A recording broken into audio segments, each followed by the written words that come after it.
I was in Japan. Terry Gardy called me up in the middle of the night and told me, you know. And it was Dutch. He didn't say anything. He just said, there's been an accident. Didn't say what it was, didn't say anything like that.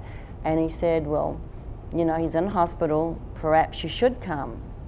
Well, just trash and dirty clothes and everything. And on the bed, underneath the sheet, this guy wakes up and he goes, this is my roommate, Frank Goodish. Yeah, and he rolled back over. That was the first time I met Frank Goodish. JJ, you remember the first time you met him? That might not come across too good, Barbara. I'm sorry. You had to be there at the moment, right? But that's a true story. I was working Dallas. And so, yeah, he puts it all back to being very grateful to Fritz because that was where it all started. And, of course, with the Von Erichs, I mean, he knew all the boys and went through all the tragedies and everything, too. He was in Japan with David when David passed. He was in, yes. I happened to be visiting my family overseas, and he called me that morning after it happened, and I'd never heard him so upset because that was just after, you know, everything happened. Right. The fans are the ultimate judge and jury as to whether a match is good or not. And Frank was a guy who was physical. You knew you were in there with somebody. If he hit you with a forearm, you know, he could rattle your chains. And even if a guy throws a punch, you know, as long as he doesn't, you know, break your eardrum or knock teeth out, okay. And he also expected you to have that same style with him. If you hit him and didn't hit him with what he thought was something that the fans are going to look at it and say, well, this is something that I should react to, you learn very quickly that I need to lay it in. And you know, Frank just took on my cowboy thing, and there's a couple of pictures with him with one of my hats, you know, with the, you know, he didn't ever wear a cowboy hat, but we had pictures of us together as cowboys, and so that's how Frank got branded as a cowboy for a while.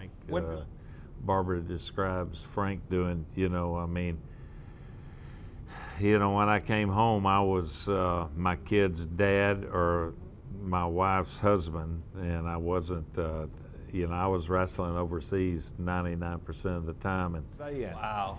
But, you know, I wasn't that much younger than Terry, but I was younger than them.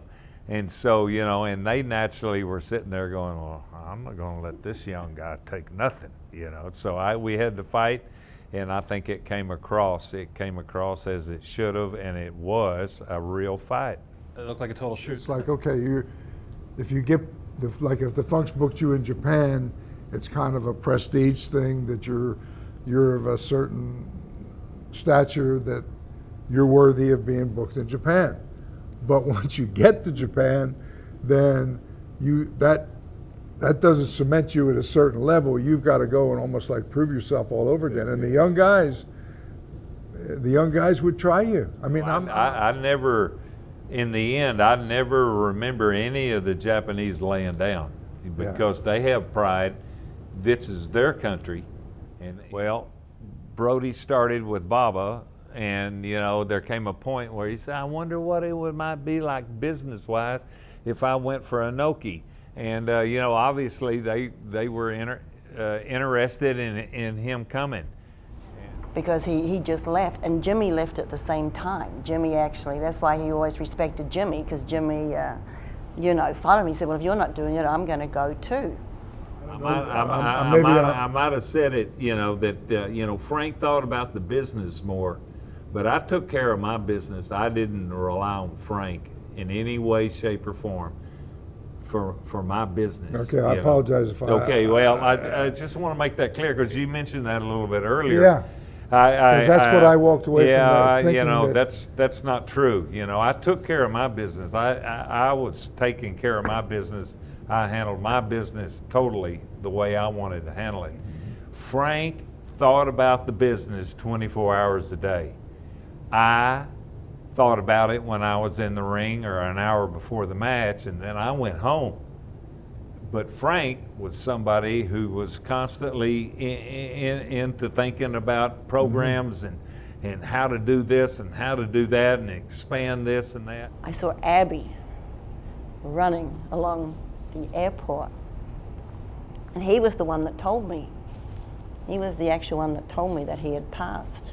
And then he kept going because he was getting out of there, you know, because of everything that went down. And I'm standing there and it's like, not kind of, I guess I kind of went into shock, you know, in that way. And of course then. And I guess because the jury was made up of a lot of Puerto Rican people who are also wrestling fans, they painted Frank in a very bad way. They showed the jury videos and, you know. Child, it made me realize you can't judge a book by its cover. You can't go by appearance. It's what's in the heart and how people are. And they realized that that helped them, their lives, to realize that there's more to an appearance in somebody. And it was like, and that kind of brought so much home to me that here are these people that weren't even alive that are watching his matches. He was so before his time. Yeah, he was so before his time. Because he left, like you said, with the interviews, with the matches, he left an impression that people remember. And like in these, with these fans and everything, they'll come up and they'll tell me memories of a match that they saw. And this is going back. He witnessed the whole thing. Physically witnessed the whole thing.